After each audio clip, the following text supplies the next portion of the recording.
अभी आपने मरियम नवाज का खिताब सुना था और वो ये कह रही थी कि हम सब बहुत परेशान हैं, हमें एहसास है कि मुल्क में महंगाई बहुत है। हत्ता कि उन्होंने ये भी कहा कि मियां साहब लंदन में परेशान है, जो मुल्क में मुश्किल फैसले हमें लेने पड़ रहे हैं।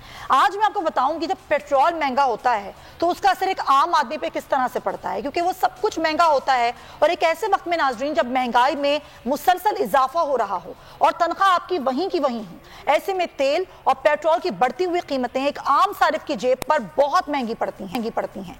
ईंधन के इस्तेमाल से ही जिंदगी का पहिया चलता है। अगर ये महंगा होता है तो फिर सब महंगा होता है, क्योंकि हर काम का इन्हिसार सवारी पर है और सवारी डीजल और पेट्रोल से चलती है।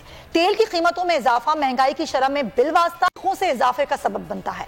मुआशी माहिरीन के मुताबिक अगर बैरूनी मंडी में एक बैरल में $5 का इजाफा हो तो उसका बराह रास्त असर मुल्क में 27 बेसिस पॉइंट्स की सूरत में होता है, यानी कि महंगाई की शरह 0.27% बढ़ती है, जो कि बराह रास्त एक असर है। इसके अलावा इसका असर इनडायरेक्ट तरीके से भी होता है। तेल की कीमत में इजाफे से ट्रांसपोर्ट के किराए बढ़ते हैं। दूसरे सूबों और ममालिक से आने वाली सब्जियों और फलों और दीगर अजनास में नकलो हमल के अखराजात में भी कई गुना इजाफा होता है, जिससे अशिया खुदनोश की कीमतें बढ़ जाती हैं और इसका बोझ पड़ता है बेबस सारिफीन पर और उनको बोझ उठाना पड़ता है। इस वक्त इसाक डार ने अवाम पर पेट्रोल बम फेंक कर महंगाई की आग मजीद भड़का दी है। शहरियों की आमदनी नहीं बढ़ी, लेकिन पेट्रोल और डीजल की कीमतों में इजाफे ने आवाम की जिंदगी गुजारने के अखराजात पर इजाफी दबाव डाला है। अब देखना यह है कि आगे दबाव मजीद कितना बढ़ेगा और एक आम आदमी इसमें कैसे गुजारा करेगा, क्योंकि उसकी कुव्वत खरीद, उसकी कुव्वत बर्दाश्त सब खत्म हो चुकी है। अगर आपको ये वीडियो पसंद आई है तो सब्सक्राइब करें और बेल आइकन पर क्लिक करें। खूने नाहक बहुत पी चुकी ये जमीन, अब कोई दिन में ये खून उगलने को है।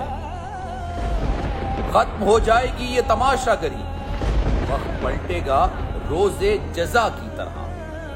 ये जो पेशावर में ताजा लहू है बहा, एक क़यामत करेगा फलक पर बपा।